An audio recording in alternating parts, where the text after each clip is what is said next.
Bonjour tout le monde, ici Jessie Séguin de la Guilde des herboristes du Québec. Je suis aide administrative et aujourd'hui, je suis avec Annie Bazinet, qui est herboriste thérapeute. Allô, Annie? Allô, contente Ça d'être va là. bien? Ça va bien, toi? Oui. Aujourd'hui, Annie, elle a un webinaire, en fait, qu'elle va donner le mercredi 15 mai à 19 heures. Donc, c'est en ligne. Vous pouvez vous inscrire. Le titre, c'est Phytoestrogène, amis ou ennemis. Donc, Annie, dis-moi, qu'est-ce qui t'a amené à vouloir concocter ce webinaire sur les phytoestrogènes?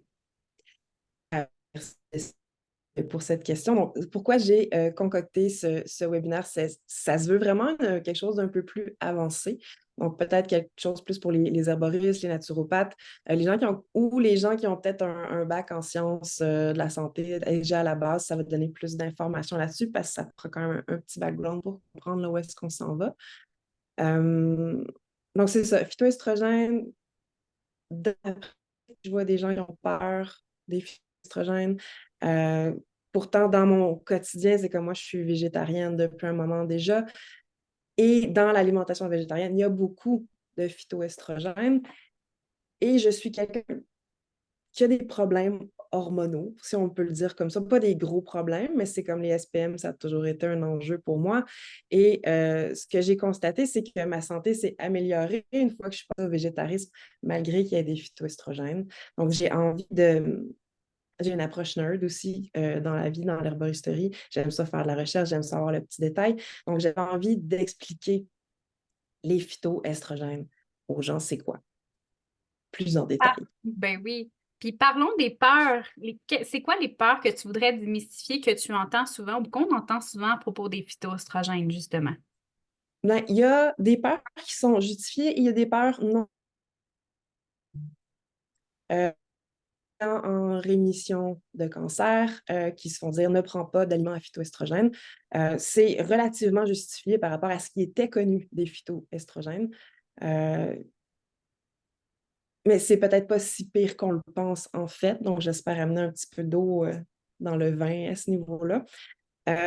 Sinon, ce qu'il y a beaucoup, c'est les gens ont peur de trop stimuler leur tissu avec les phytoestrogènes. Donc, c'est en particulier, je pense, les hommes, des fois, ils circulent l'idée que si je consomme des phytoestrogènes, mais je vais comme le perdre ma virilité, je vais comme avoir des seins, je vais avoir des problèmes. C'est un Mhm. peu ça que je veux aller adresser, en fait, là. OK. Puis là, on dit le mot phytoestrogène depuis tantôt, mais un phytoestrogène, c'est un gros mot. Est-ce que Ouais. tu vas nous parler pendant ton webinaire où on retrouve les phytoestrogènes parce que c'est pas juste dans les plantes, je crois qu'il y en a dans l'alimentation. Comment tu vas nous expliquer le terme phytoestrogène un petit peu? Oui, ben phytoestrogène, effectivement, ça fait peur parce qu'il y a le mot estrogène dedans. Donc, c'est facile de se dire, ben, ça doit être exactement comme les hormones qu'on produit dans notre corps. Ce n'est pas le cas. Mais c'est facile de le penser parce qu'en général, on pourrait dire que les phytoestrogènes, pardon, sont des xénoestrogènes, c'est-à-dire c'est des molécules qui viennent de l'extérieur du corps et qui font effet dans le corps sur les récepteurs à estrogènes.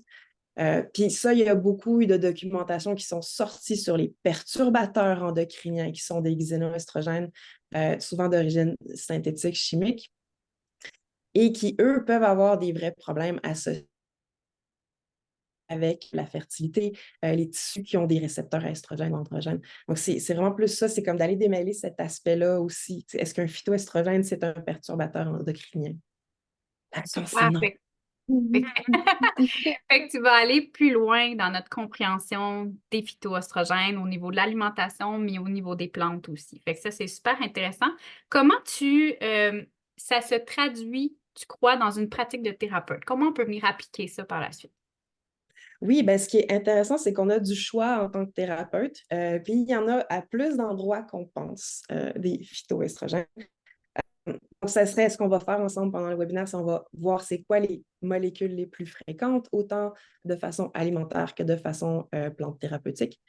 Les plantes elles-mêmes qui les contiennent, donc les familles de plantes, donc comment extrapoler là-dessus.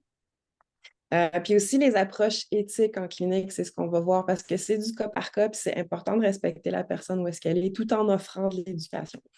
Donc, c'est vraiment les aspects que je voudrais couvrir, que je vais couvrir.